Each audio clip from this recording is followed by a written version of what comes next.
Ce soir, nous inaugurons un nouveau cycle de dialogues et de conférences sous le nom de Une œuvre, un destin. Gilles Kepel a bien voulu accepter d'ouvrir le feu. Son œuvre est connue en France, dans le monde arabe, j'allais dire dans le monde entier, c'est vrai. C'est un des intellectuels les plus illustres, les plus reconnus, qui, en sa matière, en son domaine et en d'autres domaines d'ailleurs, fait autorité. Autorité intellectuelle, autorité morale. Donc, ouvrir ce cycle par Gilles Kepel, c'est d'avance dire que nous fixons la barre très haut. Passion arabe est un journal, c'est un livre de chair d'une certaine manière. C'est un voyage que j'ai fait pendant les 2 dernières années dans les pays où il y avait les révolutions. Parce qu'il m'a semblé fondamental d'aller voir de près ce qui se passait, de plonger au cœur des révolutions, de rencontrer les gens qui les faisaient, qui les subissaient, qui les vivaient. Et puis tout le monde a envie de parler en ce moment. Tout le monde a envie de raconter ce qu'il fait, de justifier sa posture, de se défendre, d'anticiper. C'est un moment très précieux pour recueillir la parole. Vendredi 28 octobre 2011, Tunis. La conférence de presse a lieu dans une salle de mariage sur la route de la Marsa qui affiche le nom anglais transcrit en arabe de Top Happiness, peut-être un gage linguistique à l'exil londonien de Ranouchi pour célébrer les noces d'Ennahda et de la Tunisie et inaugurer le bonheur maximal. À la tribune, le cheikh Ranouchi, hilar et détendu, flanqué du secrétaire général du parti, Hamadi Jbali, donné futur Premier ministre. Beaucoup de questions des journalistes portent sur les libertés publiques, le statut de la femme, le voile, le tourisme, la consommation d'alcool.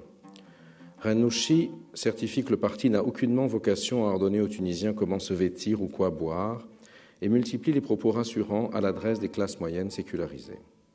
Jbali vient de faire une visite à la bourse de Tunis qui avait baissé au lendemain des élections. Il a assuré ses dirigeants de son soutien à la libre entreprise, évoquant le modèle de l'AKP turc, Adalet ve Kalkınma Partisi, Parti pour la justice et le développement, le parti frère qui a stimulé l'économie de son pays. La bourse, rassérénée, a rebondi. La conférence prend fin pour la grande prière du vendredi. Je vais saluer Ranouchi, que j'avais revu en avril au congrès de l'UOIF au Bourget en Seine-Saint-Denis.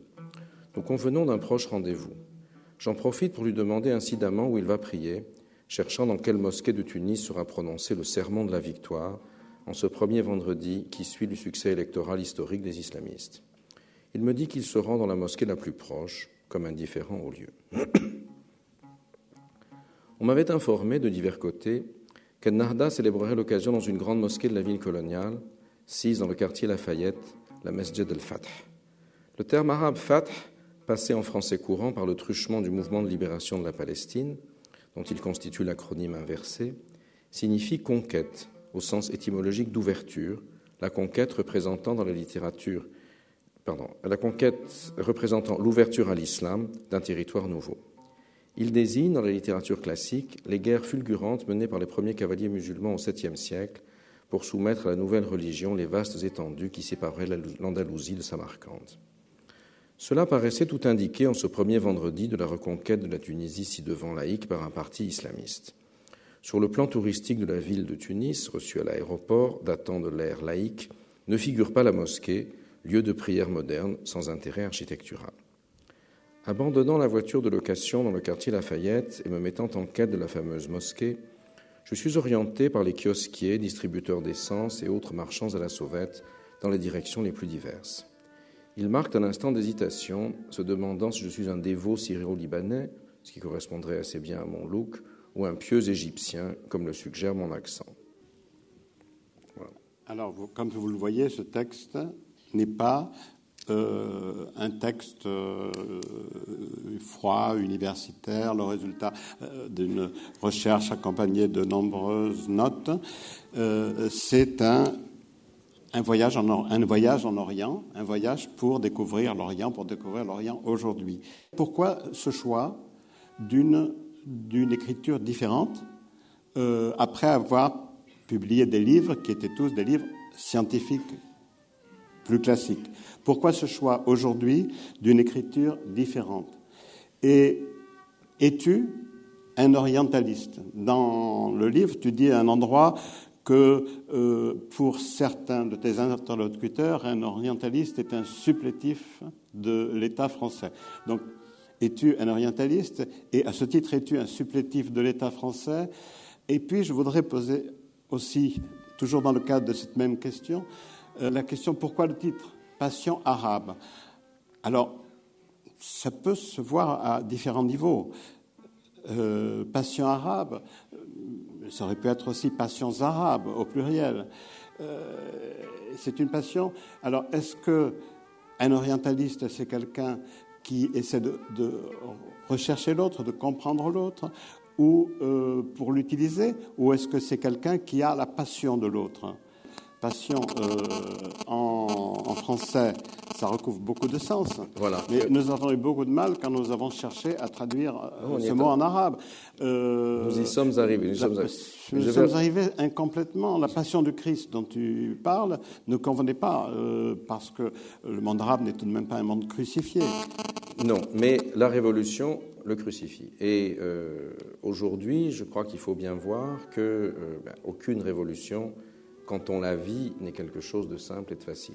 Je crois qu'il faut bien voir que ces révolutions qui ont commencé dans la liesse, dans la joie, continuent avec sont des grandes dévoreuses d'hommes, comme toutes les révolutions. Elles sont aujourd'hui à un moment dans leur révolution qui fait subir une épreuve terrible aux sociétés arabes. Et en particulier en Syrie, on en parlera tout à l'heure également à mon sens, parce qu'elles sont prises en otage maintenant par des intérêts qui dépassent les peuples qui ont déclenché les révolutions pour abattre les dictateurs. Donc ça, c'est le premier sens de cette passion. Le deuxième, ça fait 40 ans que je fais le métier, donc je n'ai pas pu l'écrire sans passion, je n'ai pas pu le faire sans passion. Et puis, c'est peut-être aussi pour ça que l'écriture a changé. L'écriture a changé pour plusieurs raisons. D'abord parce qu'il m'a semblé que dans une situation aussi dense, aussi intense, qui était, à mon sens, qui est véritablement une révolution, parce qu'elle bouleverse complètement l'ordre des choses, même si on peut considérer qu'elle est trahie, confisquée, récupérée, incomplète. Néanmoins, elle, pour quelqu'un comme moi qui est familier de ce monde depuis presque 40 ans, les logiciels ont largement changé, même s'il y a des constantes, bien sûr. Et ce livre, en fait, comme on le voit à travers les deux petits voyages qui sont représentés ici, le voyage initial de l'été 1974, quand j'avais 19 ans, que j'ai fait avec un de mes camarades qui est dans la salle mais que je ne vois pas, Christian Fonseca, et puis le dernier voyage avec l'équipe qui a tourné le film qui est tiré de ce livre et qui sera diffusé sur France 3 le 22 mai. Donc il y a beaucoup de choses qui ont changé. Les générations ont changé, ce ne sont pas les mêmes personnes, et il m'a semblé très important d'y retourner, de m'y jeter à corps perdu, de plonger dans ce ressac, même au risque de m'y briser si nécessaire, parce que sans cela, je m'exposais à ne plus rien comprendre, à m'endormir sur mes lauriers. Et comme tu l'as dit tout à l'heure, je suis quelqu'un qui aime la vie, qui aime le terrain. Je n'ai pas ce sentiment de la distance, comme si j'appartenais à un monde occidental qui regarde l'autre. Je crois que ce soit dans ma vie personnelle ou dans ma vie professionnelle, ils se sont profondément mêlés, et en ce sens, je ne suis en rien exceptionnel. C'est ainsi que nos sociétés se sont construites aujourd'hui. Donc l'orientaliste qui regarde de l'extérieur et l'oriental qui serait l'objet passif du désir ou de la détestation de l'occidental, je n'y crois guère. Et tout mon travail, justement, a consisté à me couler dans ces franges, dans ces interstices. Alors, pourquoi la forme du voyage? Précisément parce qu'il m'a semblé nécessaire de remettre les compteurs à zéro. Non pas que j'avais fait abstraction de tout ce que j'avais appris ou connu pendant 30 ou 40 ans, mais il était important de refaire l'expérience je ne sais pas comment dire, en m'indigénisant d'une certaine façon, et en essayant de vivre en accéléré toutes les transformations que connaissait, que j'arrivais à saisir, à comprendre, à percevoir des transformations qui se produisaient dans cet univers depuis le 17 décembre 2010, depuis que Mohamed Bouazizi s'est immolé par le feu. Et justement,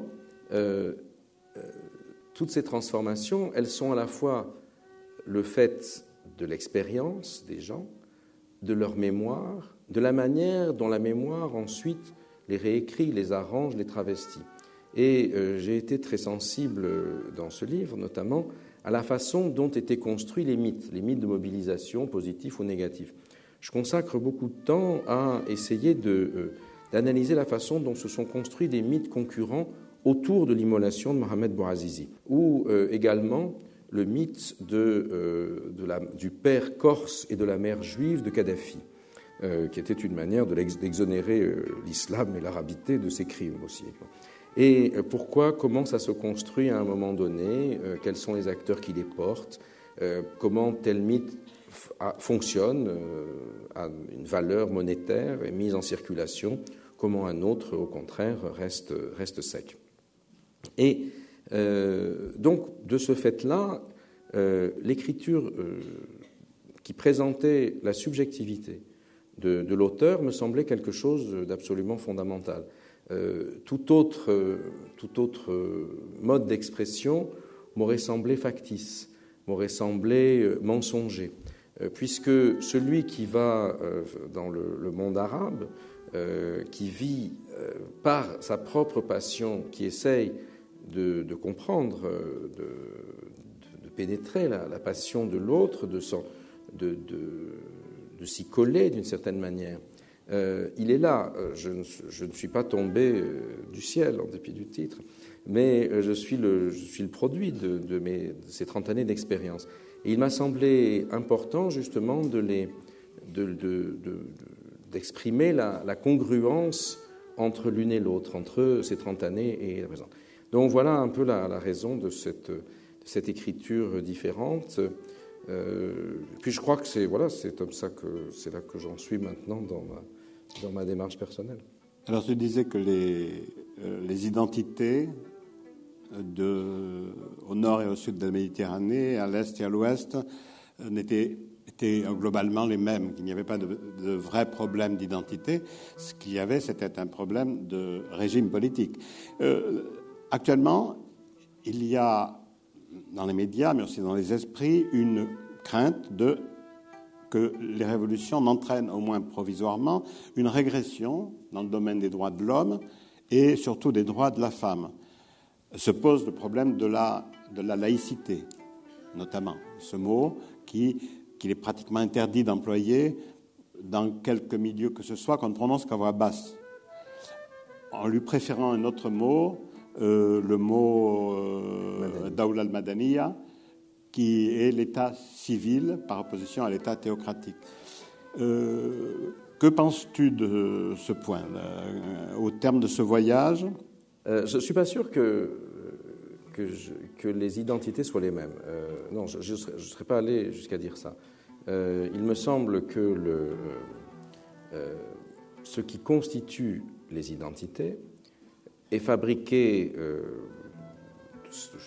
d'éléments hérités, transmis, mais il est sans doute bien davantage aujourd'hui que dans le passé, quand on ne sortait pas de chez soi, quand il n'y avait pas de télé, de radio, d'Internet, de YouTube, et j'en passe.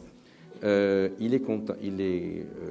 identités se constituent, se fabriquent à partir d'éléments extérieurs qui ne sont pas transmis par la famille, par la tradition, par la religion, par la nation, qui peuvent être utilisés pour renforcer tel ou tel au détriment d'un autre, pour réinterpréter, par exemple, la religion transmise et héritée et en faire autre chose, pour devenir salafiste ou frère musulman, alors qu'on était né dans une famille soufie, par exemple.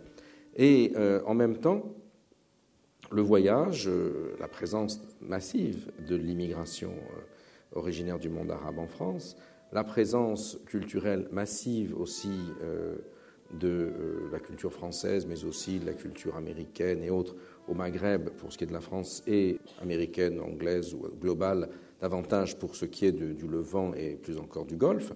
Donc tout cela crée aujourd'hui des mixtes identitaires dans lesquels nous avons des éléments communs, des éléments différents.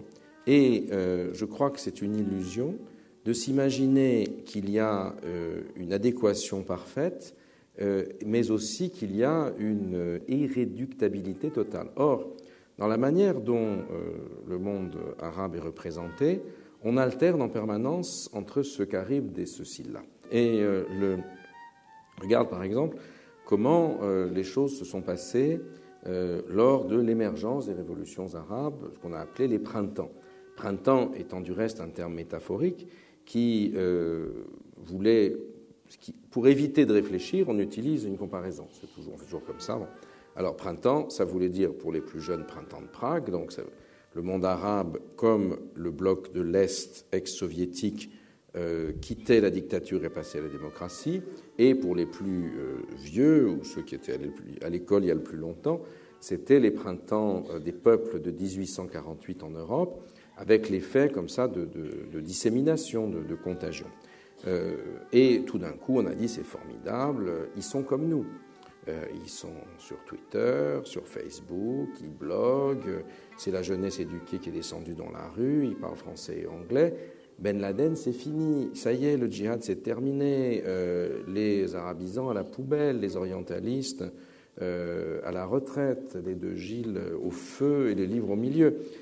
Et puis, c'était une vision complètement illusoire, parce que bien évidemment qu'il y avait des aspects de ce mix identitaire qui ont été mis en avant à ce moment-là. Mais ils ne représentaient pas non plus la totalité du stock de l'identité politique et sociale et des problèmes posés.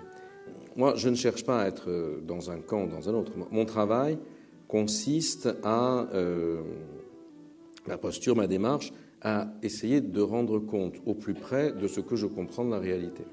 Or, il me semble que les révolutions, aujourd'hui, sont très largement prises en otage d'enjeux qui dépassent les intérêts ou la volonté des peuples. Et effectivement, dans le Golfe, il y a eu une grande inquiétude puisque ces mots d'ordre de liberté, démocratie, justice sociale, ça faisait très peur. Et il y a eu deux types de réactions. Je crois que Qatar a vu l'opportunité d'accompagner les révolutions et de favoriser pour la deuxième phase des gens dont ils se sentaient très proches, qui étaient les frères musulmans.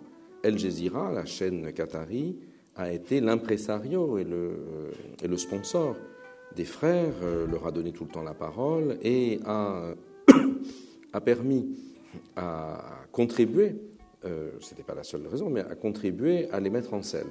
Je raconte dans le livre des conférences, des meetings auxquels j'ai assisté au Qatar avec les frères. J'ai très longuement, alors, pour le livre et aussi pour le film, interviewé aussi bien Wada Khanfar, l'ancien directeur général d'Al Jazeera, qui aujourd'hui n'est plus en fonction, mais parle avec beaucoup pour diverses raisons, avec beaucoup de précision de son rôle et du rôle d'Al Jazeera dans les révolutions, ainsi que le cheikh Youssef El-Qaradawi, que j'ai également longuement interviewé au Qatar et qui m'a présenté sa vision de son point de vue particulier, de frères musulmans, de principal téléprédicateur sunnite du monde arabe, la façon dont les révolutions avaient évolué et devaient évoluer, et du rôle que lui-même avait joué dans celle-ci, et la façon dont il s'en targuait. Mais il me semble, nous sommes dans une troisième phase des révolutions arabes. La première, donc, c'était la chute des régimes, dans un certain nombre de cas, ou la répression dans d'autres, au Qatar. Alors, le Yémen, il y a eu un remplacement du régime, plus qu'une chute véritable, parce que là encore, on est dans la zone de la péninsule arabique. Et le Yémen est un enjeu de sécurité absolument fondamental pour l'Arabie saoudite et les autres pays du Golfe. Et la troisième phase, deuxième phase, montée en puissance de partis islamistes organisés pour contrôler le pouvoir. La troisième phase, c'est celle qu'on voit aujourd'hui, me semble-t-il, à laquelle nous sommes présentement. Le même chauffeur de taxi qui acclamait la victoire de Mohamed Morsi au Caire, aujourd'hui dit pique-pendre de lui, le voue aux gémonies. De même en Tunisie, l'assassinat de Chokri Belaïd est quelque chose qui a introduit un véritable séisme dans la vie politique tunisienne, y compris à l'intérieur de Nahda. Et c'est pour ça, par exemple, moi je m'attache beaucoup aux individus et j'ai eu l'occasion de fréquenter d'assez près un certain nombre de dirigeants de toutes sortes, notamment des islamistes, pas uniquement. Et en particulier, je me suis beaucoup intéressé à ce personnage qui me semblait très original, qu'est Hamadi Jbali. Et j'ai senti chez lui des choses qui me paraissaient assez différentes de l'habitus frère musulman, nahdaoui, bon teint. Et je n'ai pas été surpris quand j'ai vu que sa réaction, de mon expérience personnelle, je veux dire, sa réaction à l'assassinat de Chokri Belaïd a été finalement de se dissocier complètement, à tel point que n'ayant pas été écouté ou suivi par son propre parti quand il a demandé un gouvernement de technocrates, il a préféré démissionner et se mettre d'une certaine manière en réserve de la République. Ce qui lui a bien sûr donné une popularité aujourd'hui qui se situe à la confluence de la tendance modérée d'Ennahda et des classes moyennes sécularisées et donc loin des salafistes. Non. Et donc c'est une conclusion optimiste. C'est une conclusion provisoire. Bon, ben merci beaucoup pour ton livre d'abord et merci beaucoup pour cette soirée. Merci aussi à Jacques Ferrandez pour la belle carte qui est derrière nous. Et merci à Jean-Baptiste Lopez pour les photos que vous avez vues tout à l'heure. Merci à Claude Bébert et Antoine Gallimard qui, avec notre président Jacques Lang, ont permis que cette soirée puisse être le succès qu'elle est